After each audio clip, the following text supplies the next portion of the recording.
जो भी कुर्सी ना पीछे कुर्सी नहीं हिलनी चाहिए। ये कार्यक्रम केवल यहाँ नहीं चलाया जाने के लिए विश्व के दूसरे देशों में भी लोग इस कार्यक्रम को देख रहे हैं, लाइव चल रहा है। इसीलिए हम सब इसकी मर्यादा का भी ध्यान रखें, जिससे कि जहाँ हमारा लोग हमको देख रहे हैं उनके बीच में अच्छा संदेश आए। आप सभी से निवेदन है, आप सभी का पांडा आकर के स्थान ग्रहण करें। धन्यवाद।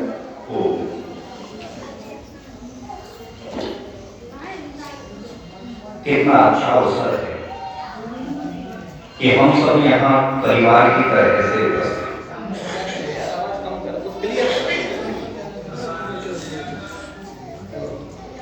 मैं आपके बीच में कोई व्याख्यान देने के लिए नहीं आया,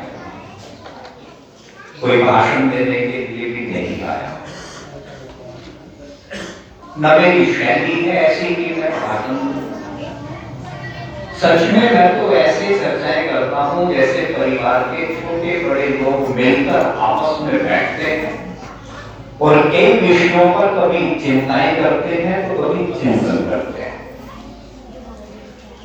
और आज का जो ये विषय है कि सुखपूर्ण राज्य व्यवस्था का चिंतन, एक गंभीर विषय है।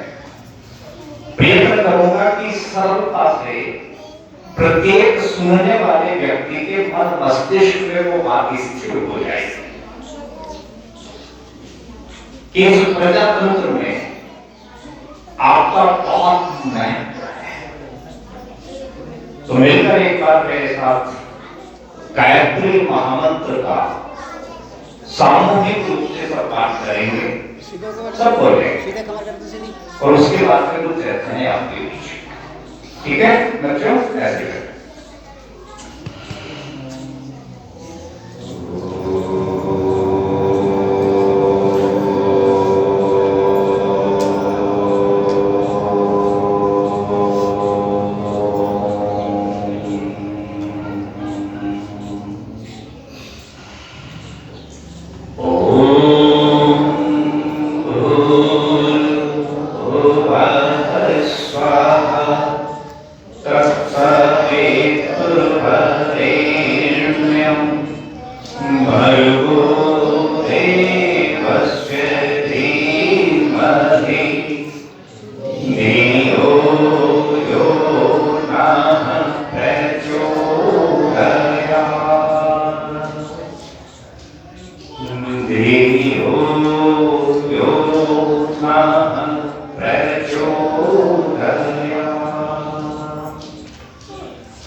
व्याख्यान माला की पवित्र व्यासपति पर विराजमान आज की इस सभा के सम्माननीय अध्यक्ष महोदय, पूजा के योग्य समस्त सन्यासी वृंद, पूजा के योग्य समस्त वानप्रस्थी, श्रद्धेय आचार्य चंद्रदेव जी,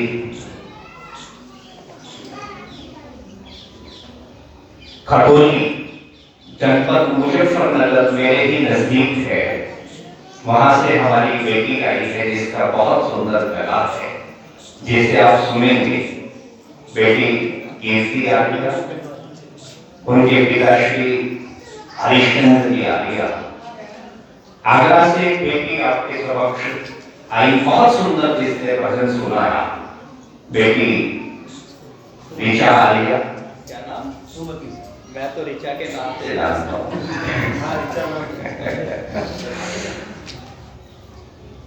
अपने अपने क्षेत्र के सभी विशिष्ट महानुभाव और इस मंच का बहुत कुशलता से, जो स्वयं में विद्वान भी हैं, कुशल वक्ता भी हैं, चिंतक भी हैं और किसी भी सभा को अपने कुशल संचालन से बांधने में पूरी तरह से समर्थ हैं, सक्षम हैं। आदरणीय मेरे अनुज, मेरे छोटे भाई योगेश जी शास्त्री, सम्माननीय श्रीमान नरेंद्र जी शास्त्री, किस किस का नाम? क्षेत्र के सभी सम्माननीय महानुभाव प्रत्यक्ष और परोक्ष रूप से इस गुरुकुल परिवार के जो हितैषी है वो सभी महानुभाव, गुरुकुल के पवित्र ब्रह्मचारीगण, पूज्य वंदनीय मातृशक्ति एवं सब उपस्थित सभी विचारशील बच्चों,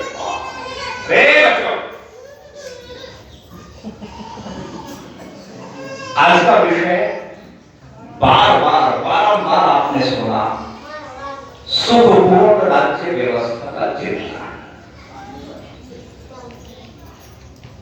मैं बड़ी देर से, कई दिनों से, जब से मैंने पंपलेट को पढ़ा योगेश जी, तो कई विषय तो ऐसे रहे कि वर्तमान परिस्थिति में आर्य समाज की प्रासंगिकता बड़ा अच्छा लगा। फिर मैंने इस विषय को पढ़ा, शुरू के दिन ही जाके दूसरी सभा में बोलना है, तो किस प्रकार से इस विषय को सरस और सरल बनाया जाए। मैं अपना चिंतन, चूंकि व्यक्तिगत चिंतन बहुत मायने रखता है, राजनीति शास्त्र को जानने वाले बहुत सारे चिंतक और विद्वानों ने अनेकों राजनीतिक प्रणालियों का आपके बीच में निष्कर्ष निकाला है, कई प्रणालियां आपके सामने रखी है। लेकिन मैं ऐसा समझता हूं कि इस संसार में जितने भी जीवधारी हैं, जितने भी प्राणधारी हैं, मनुष्य को छोड़कर ये कभी समाज नहीं बना सकते। क्यों योगेश जी? जितने भी दूसरे जीव जंतु हैं, पशु और पक्षी हैं, वे झुंड तो बना सकते हैं, समूह में तो रह सकते हैं, लेकिन ध्यान देना, वो कभी समाज का निर्माण नहीं कर सकते हैं। समाज का निर्माण इस पृथ्वी पर केवल और केवल मनुष्य के द्वारा ही संभव है। और इस मानव समाज को एक नियम और एक सुव्यवस्था से चलाने का कार्य राज्य व्यवस्था के अंतर्गत आता है। नियम से चलाना, सुव्यवस्था से चलाना, इसका मायना क्या है? आप जानते हैं कि सड़क पर चलने के, यातायात के कुछ नियम बनाए गए, और हम सब जानते हैं यदि इस नियम को अपने जीवन में हम धारण करें, पालन करें, जैसे बाएं हाथ पर चलना है तो बाएं पर ही चले, ओवरटेक कैसे करना है, कब करना है, डिपर का प्रयोग कब करना है, टाइम कब फूटना है इत्यादि। इन यातायात के नियमों का पूरी तरह से पालन करने के बाद दुर्घटनाओं की संभावनाएं अत्यंत क्षीण हो जाएगी, कम हो जाएंगे। उसी प्रकार से मानव समाज को सुव्यवस्थित नियम पूर्वक चलाने के लिए केंद्र में जो राज्य व्यवस्था है, यदि उसके द्वारा बनाए हुए नियम को हम, यानी सभी घटकों के ऊपर वो पूरी तरह से लागू किए जाए, सभी घटक समाज के उनका पालन, तो मुझे लगता है कि इस समाज में सुखों को बढ़ाया जा सकता है। वैसे संशय है, क्वेश्चन मार्क लगता है, ये पृथ्वी कभी भी सुखों से पूरी तरह से परिपूर्ण नहीं हो सकते। आदरणीय योगेश जी ने बताया था, बिल्कुल सत्य कहा था कि परमात्मा ने हमें ज्यादा से ज्यादा सुखी करने के लिए इस संसार की रचना की है। समस्त संसार के जो पदार्थ हैं, परमात्मा ने मनुष्य को ज्यादा से ज्यादा सुखी करने के लिए रचे हैं। लेकिन आप जानते हैं, सृष्टि की उत्पत्ति से ही देवासुर संग्राम की आप चर्चा सुनते हैं, और ध्यान देना, ये विचित्र सी आपको बात लगेगी, इस संसार में ना तो सभी कभी देवता बन सकते और ना सभी कभी राक्षस बन सकते हैं। समस्त संसार के प्राणी सामूहिक रूप से सबके सब ईश्वर के अनन्य भक्त बन जाए, ये संभव नहीं है। अब आप कहेंगे कैसे? नरेंद्र जी, अगर सबके सब ईश्वर के अनन्य भक्त बन जाए, सत्य को अपने जीवन में स्थापित कर ले, सत्य को अपने जीवन में धारण कर ले, सत्य का आचरण कर ले, तो ध्यान देना मेरी बात पर, थोड़ा सा विचार कर लेना। फिर इस संसार में सांप कौन बनेगा, बिच्छू कौन बनेगा, पशु कौन बनेगा, पक्षी कौन बनेगा? और ये परमात्मा की बनाई हुई सृष्टि में इन सबकी आवश्यकता हमको पड़ती है। जीवन चक्र इसी प्रकार से चल रहा है। हाँ, इतना जरूर हो सकता है कि किसी राजा के द्वारा बनाई हुई राज्य व्यवस्था को वहां की प्रजा ज्यादा से ज्यादा पालन करके, नियमों पर चलकर अपने जीवन को ज्यादा से ज्यादा सुखी जरूर कर सकती है। महाभारत के शांति पर्व में इन्हें अच्छा नहीं लग रहा है, इनके कुछ समझ में ही नहीं आ रहा है। भाई, हम तो बोलते हैं बहुत मन से, खाना पूर्ति के लिए तो घर से ही नहीं आना है, पूरा मन बना के गंभीरता के साथ चिंतन करके जिस सभा में जाके बोले वहां सुनने वालों को कुछ अपील करे। तो शांति पर्व में महाभारत के एक श्लोक है योगेश जी, सर्वे विद्या राजधर्मेषु युक्ता, सर्वे विद्या राजधर्मेषु युक्ता, सर्वे लोका राजधर्मेषु प्रविष्टा, और सर्वे धर्मा राजधर्म प्रधान है। ऋषि भी राजधर्म शब्द का प्रयोग करते हैं। दुर्भाग्यपूर्ण है आज की राजनीतिक व्यवस्था में, जहां राजनीति के केंद्र में धर्म होना चाहिए, वहां राजनीति से धर्म को पूरी तरह से निकाल दिया गया है। सबसे बड़ा कारण है हमारे दुखी होने। सुखपूर्ण राज्य व्यवस्था न होकर हमारी दोषपूर्ण और दुखपूर्ण राज्य व्यवस्था बन गई है, जब से राजनीति से धर्म को अलग कर दिया गया है। इससे भी बड़ा दुर्भाग्य क्या हुआ? इससे भी बड़ा दुर्भाग्य ये हुआ कि धर्म के नाम पर धर्म की पगडंडियों को प्राथमिकता दे दी गई, यानी धर्म को दूर हो गया। वहां धर्म की पगडंडी कौन है? उसे हम मत कहेंगे, मजहब कहेंगे, संप्रदाय कहेंगे। आज की सारी राजनीतिक व्यवस्था हमारे इसी के इर्द गिर्द घूम रही है। अभी श्री रामकेश जी ने बहुत बढ़िया बात कही। एक प्रश्न हुआ कि सुखस्य मूलम किम, और इसका उत्तर भी बड़ा अच्छा मिला। क्या उत्तर मिला दीपक जी? सुखस्य मूलम धर्म है। अरे भैया, आप जड़ को पकड़ो ना, मूल को पकड़ो। और राजधर्म शब्द में इसी मूल की बात की गई है। तो सुखों का मूल क्या है? सुखों का मूल है धर्म। तो एक छोटी सी मैं आपको बात बताऊं, क्योंकि मैं तो बात परिवार की तरह से बैठ के करता हूं, भाषण की तरह से नहीं करता। नरेंद्र जी से मेरी बात हुई थी, आचार्य जी बिल्कुल इस तरह से चर्चा होगी कि जैसे हम पूरा परिवार मिल के बैठे हैं। सुनो मेरी बात, तीन भाई किसी सत्संग में बैठे हैं। सत्संग में कोई महाराज जी बहुत बढ़िया कोई बात कह रहे हैं, और उन्होंने एक सदवाक्य बोल दिया कि धनाद वर्षति सुखम। ध्यान से सुनना इस बात।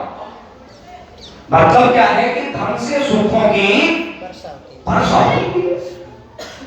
अब संसार का हर प्राणी सुखी होना चाहता है, लेकिन सुख प्राप्त करने के रास्ते कौन से हैं, कर्तव्य कौन से हैं, क्या कार्य करना क्या नहीं करना, इसका चिंतन नहीं है। यहां बैठे हुए प्रत्येक व्यक्ति से मैं प्रश्न पूछूं, भैया दुखी होना चाहते हो या सुखी होना चाहते हो? तो सब क्या कहेंगे? सुखी होना चाहते हैं। कैसे होना चाहते? कैसे, जैसे तैसे, उससे कोई मतलब नहीं, बस सुख मिलता है ना। देखो किसी वृक्ष को आप यदि सींचना चाहते हैं, ध्यान देना मेरी बात पर, तो आप उसकी टहनी, उसके पत्ते, उसके तनों को खाद और पानी डालते रहें, कोई लाभ ना होगा। यदि सच्ची मायने में आप उस वृक्ष को सींचना चाहते हैं तो उसकी जड़ों को सींचना पड़ेगा। चाहे सुख का क्षेत्र हो, चाहे दुख का क्षेत्र हो, आपको मूल तक जाना पड़ेगा। तो हमने सुख की कामना को की, सुखी होने की चाह भी अपनी बढ़ा ली, लेकिन सुखी होने का तरीका कौन सा है उस पर विचार नहीं किया। अब 3 सगे भाई सुखी होना चाहते हैं, इसी मूल मंत्र की तलाश में तो पता नहीं कितने सत्संग हो गए। इन्होंने इस बात को गांठ बांधा कि ज्यादा से ज्यादा धन कमाएंगे तो सुखों की बारिश हो जाएगी। बस जी, धन कमाने के प्रयत्न शुरू हुए, धन कमाने के लिए गाढ़ा पुरुषार्थ भी किया, धन के अंबार भी लगे, परिणाम हुआ धनवान बने, लेकिन सुखों की विशेष वर्षा उनके ऊपर नहीं हुई, ऐसा वो अनुभव करते हैं। एक दिन एक भाई लेटे लेटे विचार कर रहा है कि गुरुजी ने कहा था सत्संग में कि धन से सुखों की वर्षा होती है। मैं ऐसा महसूस करता हूं कि जब से धन की वृद्धि हुई है, उससे पहले हम तीनों भाइयों के पास आपस में एक दूसरे को देने के लिए पर्याप्त समय हुआ करता था, क्योंकि बहुत समय था आपस में गरीबी ले लेते थे, उतना ही कमाते थे, उतना खा लेते थे और एक दूसरे के सुख में दुख में पर्याप्त समय दिया करते थे। धन तो आया लेकिन एक दूसरे के लिए समय का अभाव हो गया। बात सही है, ये तो प्रैक्टिकल है। दूसरा भाई भी मिलकर सोच रहा है कि सत्संग में कहा गया धन बढ़ेगा तो सुख बढ़ेगा। मुझे ऐसा लगता है कि जब से हमारे पास में धन अधिक हुआ है, हम लोगों के पास अभयता का भी अभाव हुआ है, निर्भयता का भी अभाव हुआ है। पहले हम भय रहित रहते थे, धन ज्यादा नहीं था, किसी पड़ोस की चारपाई पर लेट जाते थे, सुख की नींद हो जाया करती थी। अब ताला लगा के भी नींद नहीं आती है, कहीं न कहीं कोई ना कोई डर सताता है। तीसरे ने भी विचार किया कि पहले जब धन कम था तो ठीक था, धन जब से बढ़ा है आपस में एक दूसरे का विश्वास भी कम करने लगे हैं। ठीक है, लोग अलग अलग हो गए।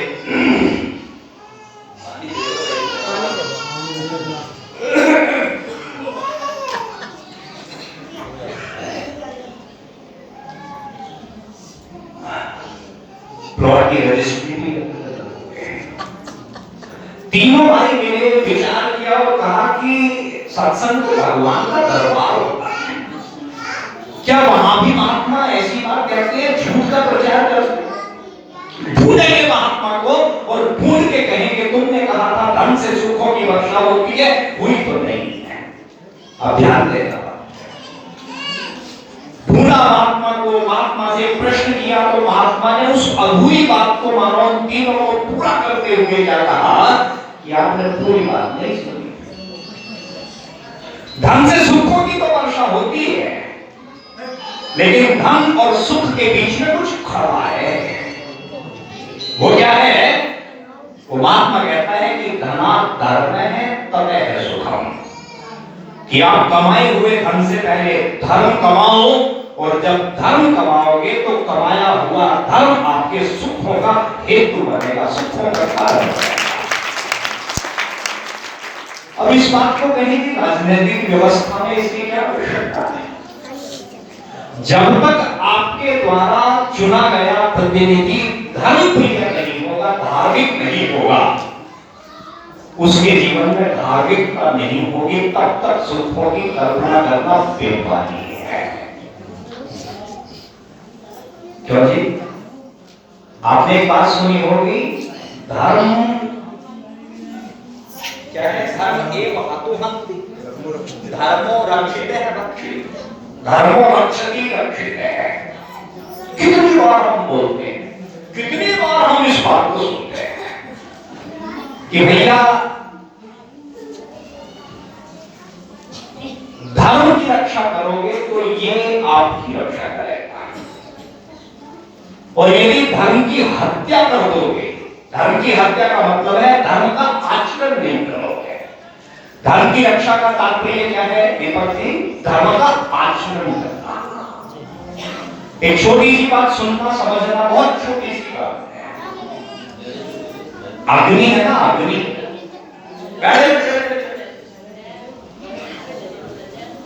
अग्नि जब तक अपने धर्म का पालन करती है, अग्नि का क्या काम है? जलना, गर्मी देना, ऊष्मा देना। जब तक ये वो कार्य करती है, समझ लेना ये अपने धर्म का पालन कर रही है। तब तक इसकी प्रतिष्ठा होती है, इसका सम्मान होता है। और जब अग्नि अपने धर्म को छोड़ देती है तो इस अग्नि की राख को लोग पैरों के नीचे कुचल कर चले जाते हैं। बात समझ है ना?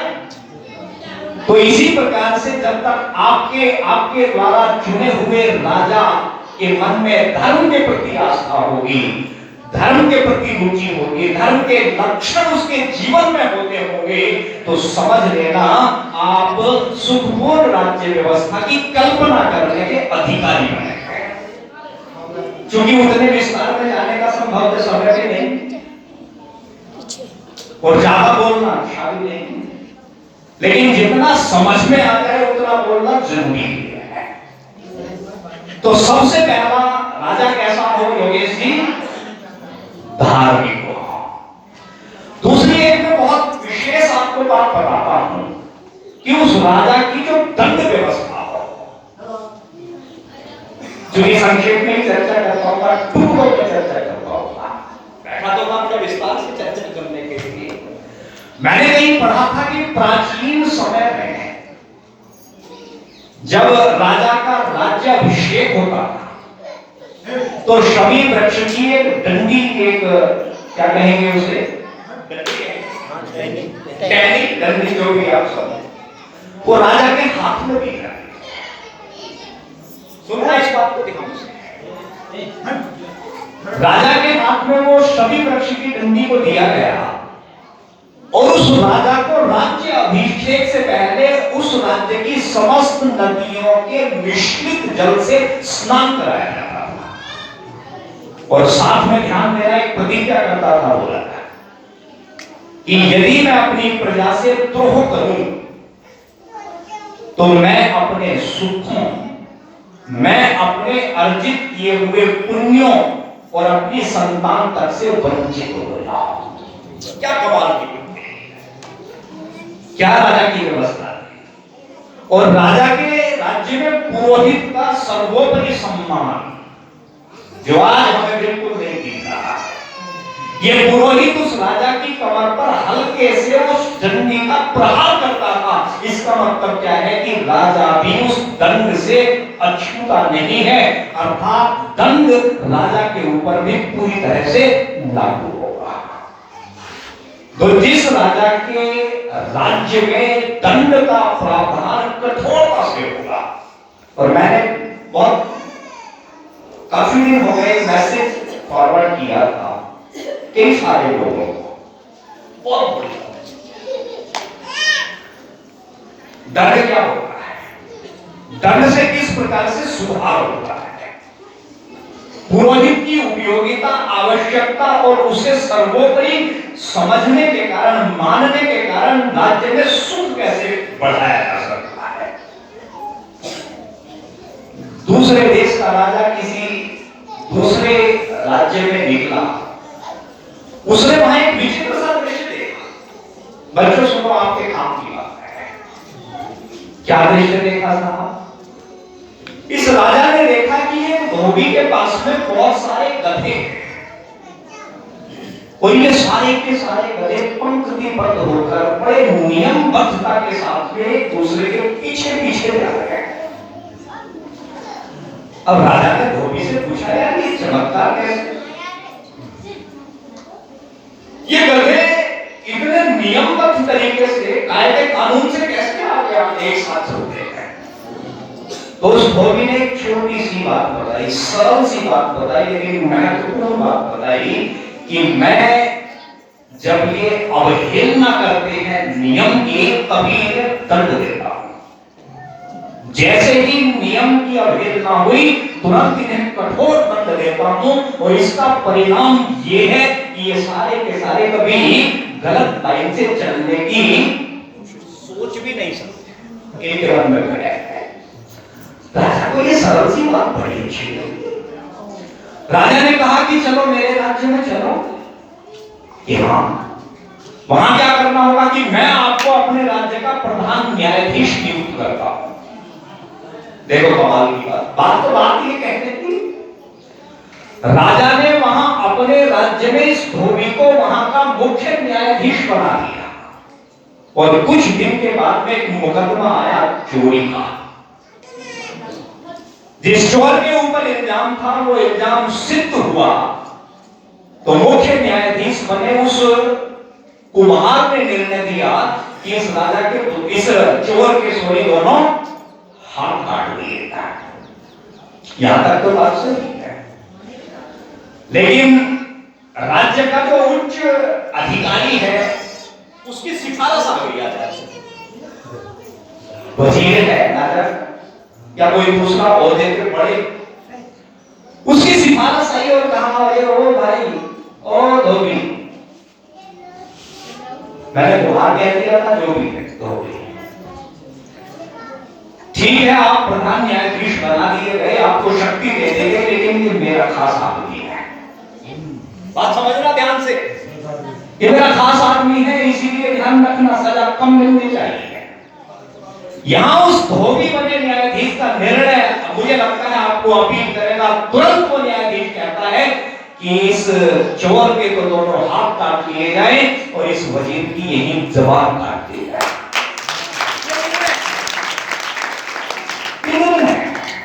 जब किसी भी राजा की राज्य व्यवस्था कठोरता के साथ में दंड के रूप में कोई भी रियायत नहीं होगी तो मुझे लगता है कि वहां की प्रजा में पाप को करने के प्रति जो भय होगा और जब भय से मुक्त प्रजा होगी तो कहीं ना कहीं आप कुछ सुखपूर्ण राज्य व्यवस्था की कल्पना जरूर कर सकते हैं।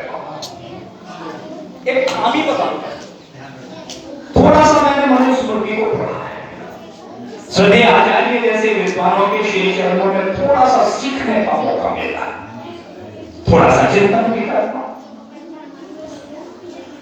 आज के समय की जो दोषपूर्ण न्याय प्रणाली है इस पर मैं कितना बोलूंगा, समय बहुत सारा हो जाएगा, बोलना कम रह जाएगा। सच्चाई तो यह है कि न्याय व्यवस्था पूरी तरह से निःशुल्क होनी चाहिए।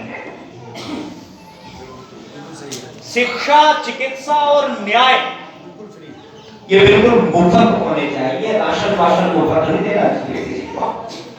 खैर, मैं आपको वो महत्वपूर्ण बात बताता हूं। अंधेर नगरी चौपट राजा वाली आपने मिसाल सुनी होगी।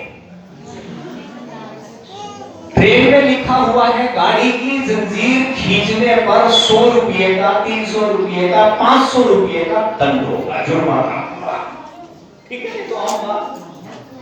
सार्वजनिक रूप से यहां ये कार्य करने पर व्यक्ति को इतना जुर्माना भरना पड़ेगा, 1 साल की जेल हो सकती है अथवा दोनों हो सकती है। ऐसी ऐसी बातें हम लिखी हुई देखते हैं, ध्यान देना इस बात पर। महर्षि मनु की जो दंड व्यवस्था है राज्य के अंतर्गत वो बिल्कुल अलग है। वो समान रूप से दंड की व्यवस्था नहीं कर रहे।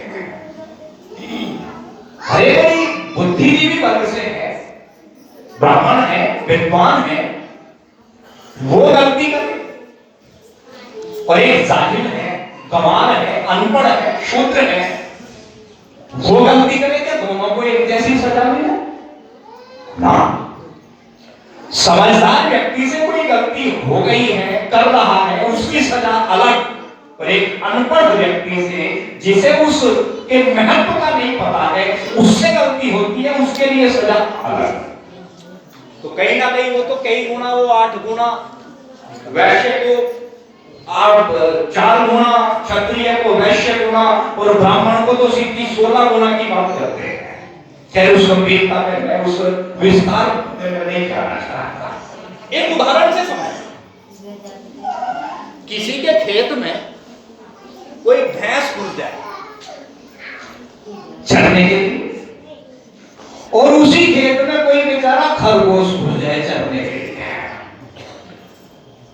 चरने की सजा है 2 डंडे।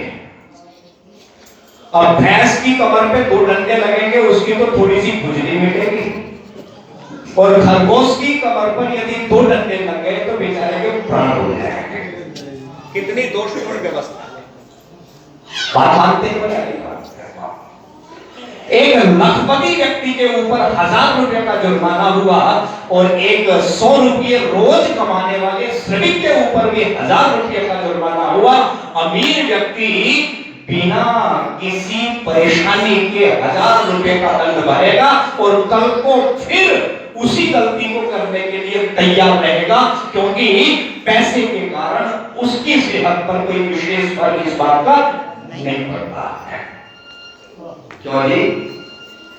ये चिंतन की बात है। तो यदि आप वैदिक मानव को पढ़ेंगे, महर्षि पद को पढ़ेंगे, सत्यान प्रकाश में ऋषि दयानंद को पढ़ेंगे, और अथर्ववेद में राज्य व्यवस्था न्याय प्रणाली को पढ़ेंगे, तो पता लगेगा कि वो प्रणाली पूरी तरह से दोष मुक्त हुआ करती है। एक और महत्वपूर्ण बात, क्योंकि समय तेजी से हो चला है, और मैं कदापि नहीं चाहूंगा योगेश जी मुझे एक बार भी उस दृष्टि से देखने आचार्य जी अतिक्रमण हो गया है। हालांकि मैं जब बोलता हूं बड़े रस में बोलता हूं, फैमिलियर होके बोलता हूं। प्राचीन व्यवस्था को आप उठा के देखेंगे तो आपको पता चलेगा कि हमारे देश के जो राजा हुए, राज्य व्यवस्थापक हुए, उनके केंद्र में कहीं ना कहीं विद्वान हुआ करते थे। विद्वान उनके पथ प्रदर्शक और मार्गदर्शक हुआ करते थे। यहां तो आचार्य चाणक्य की बात आप पढ़ते हैं, इतिहास में सुनते हैं। जब तक कोई ऐसा आचार्य, ऐसा पुरोहित ना हो, तब तक राजा को सही सही परामर्श नहीं मिलेगा, और उचित परामर्श के अभाव में राजा कहीं ना कहीं कोई त्रुटि करेगा तो राज्य व्यवस्था सारी गड़बड़ा जाएगी। एक छोटा सा इतिहास का उदाहरण दे रहा हूं, बस एक उदाहरण उतना समय रह गया। इसमें तो कुछ और आ रहा, कुछ और है तो ये कसाना जी देख रहे हैं आपका। अच्छा,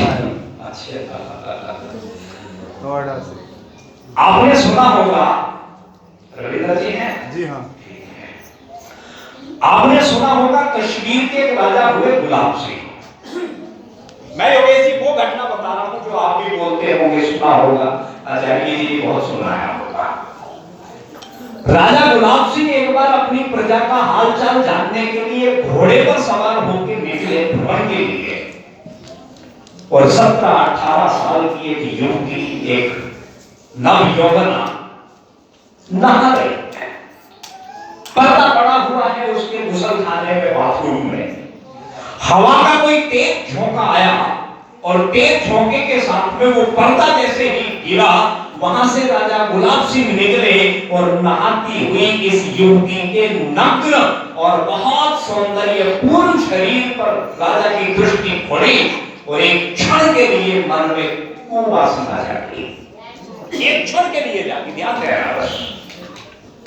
जैसे ही आगे बढ़े उन्हें बोध हुआ, अपराध का बोध हुआ कि तुझसे गलती हो गई है। अरे प्रजा तो तेरी संतान के समान है, ये युवती भी तेरी पुत्री के समान है, और तूने अपनी पुत्री को ही आज गलत नजर से देखा है। इसका प्रायश्चित बोध हुआ, और सीधा जाकर अपने पुरोहित से कहा कि महाराज आज मुझसे गलती हुई है, मैं मेरी गलती का दंड चाहता हूं, क्या दंड होना चाहिए? तो यहाँ पुरोहित की उपयोगी था, और राजा भी कैसे थे कि पुरोहित की बात को कैसे प्राथमिकता देती है। तो क्या हुआ? पुरोहित ने कहा कि हाँ महाराज, गलती आपसे हुई है, दंड आपको मिलेगा। क्या दंड होगा? विचार करने के बाद पुरोहित ने कहा कि महाराज, जनता जनार्दन के समक्ष एक चिता जलाई जाएगी, अग्नि दहन होगा, समस्त जनता के सामने उस अग्नि में भस्मीभूत आप होंगे, तो आपके द्वारा किए गए इस पाप का, कुकृत्य का प्रायश्चित होगा। और देखिए उस राजा का बड़प्पन, उस राजा की अपने पुरोहित के प्रति आदर सम्मान की भावना। ये राजा तुरंत तैयार हो जाता है कि महाराज जैसी आपकी आज्ञा, मैं प्रायश्चित करना चाहता हूं। अग्नि जली, प्रचंड उसमें से अग्नि की क्या उठी? लपटें उठी। इधर भी जनता खड़ी है, उधर भी प्रजा खड़ी है। तो पुरोहित ने कहा कि महाराज वहां से आपको चल के आना है और यहां आके तेजी से इस अग्नि के कुंड में आपको कूद जाना है। राजा आया, नजदीक आके जैसे ही कूदने के लिए उद्यत हुआ, इस पुरोहित ने इसको बहुत मजबूती के साथ पकड़ लिया और कहा कि बस आपका प्रायश्चित हो गया। राजा ने कैसे प्रायश्चित हो गया? तो पुरोहित की बात सुनना, उस मार्गदर्शक की बात सुनना, जैसे जैसे उत्तम मार्गदर्शक होंगे वैसी ही उत्तम राज्य व्यवस्था बनेगी। तो ये पुरोहित कहता है महाराज, आपके शरीर ने पाप नहीं किया था, आपके मन में वो पाप आया था और इस अग्नि की ऊंची लपटों को देखकर आपके मन में जो भाव जगा है, ये मन का पाप उससे पूरी तरह से धुल गया। तो ऐसे धार्मिक राजा हो, ऐसे न्यायप्रिय राजा हो, विद्वानों का सत्कार सम्मान करने वाली राज्य प्रणाली हो, तो हम कह सकते हैं कि हाँ, फिर राज्य व्यवस्था हमारी सुखपूर्ण हो सकती है। लेकिन अभी तो ये दूर की कोड़ी है, अभी तो दूर की कोड़ी है। ये जो आपने तालियां बजाई हैं, मुझे भी अच्छा लगा, आपको भी अच्छा लगा होगा, लेकिन ये केवल बातें हैं, केवल और केवल ये चर्चाएं हैं। यदि आप चाहते हैं कि हाँ, राज्य परिवर्तन हो, ऐसे धार्मिक वेद के जाने पुरुष हमारा मार्गदर्शन करें, तो उसके लिए आपको प्रजातंत्र में अपने मताधिकार की ताकत को पूरी तरह से समझना पड़ेगा। एक छोटा सा उदाहरण दे रहा हूं, बात खत्म। एक व्यापारी बहुत बड़ा कारोबार और उसका करोड़ों रुपए का एक हीरा कहीं अंधेरे में गिर गया। मन को समझना, बात को समझना। अंधेरे में हीरा खोने के कारण करोड़ों का नुकसान होता दिख रहा है, ये बेचैन हो गया, दुखी परेशान हो गया। अब दीपक जी क्या करें? चारों तरफ अंधेरे में अंधेरा जाता फिर नहीं रहा। तो कोई एक सज्जन पुरुष वहां से गुजरा, उसने पूछा माजरा क्या है, माजरा पता लगा। सज्जन पुरुष ने तुरंत एक सलाह दी कि जा दुकान से भाग के 1 रुपये की मोमबत्ती देना, माचिस मेरे पास है। ध्यान देना, 1 रुपये की मोमबत्ती को लाया गया। 1 रुपये की मोमबत्ती को माचिस के द्वारा जलाया गया और उस मोमबत्ती के प्रकाश में बहुत सहजता से करोड़ों का हीरा आसानी से ढूंढ लिया गया। ये बात मैंने क्यों बताई है कि जहां करोड़ों के हीरे का महत्व और मूल्य अपनी जगह है, 1 रुपये की मोमबत्ती का महत्व भी कम नहीं है। तो ये प्रजातंत्र की वो ताकत है। तो इस प्रकार से जब हमारा विचार चलेगा, इस तरह से जब हम दूसरे लोगों को भी प्रेरित करेंगे कि केवल जमा जमानी, कहते हैं जमा जमानी खर्च, केवल हम कहते हैं सुनते हैं ना, जितना वश चले उतना हम दूसरों को ऐसे उत्तम विचारों से प्रेरित करें और ऐसे ही जोत से जोत जगती चली जाए, इस तरह से ही लोगों में प्रेरणा जगती चली जाए, तो मुझे लगता है संभावना है कि सत्ता परिवर्तन हो, अच्छे लोगों का राजनीति में प्रवेश हो। तो इन्हीं शब्दों के साथ और इन्हीं शब्दों के साथ नहीं, शाम का भी विषय है, कल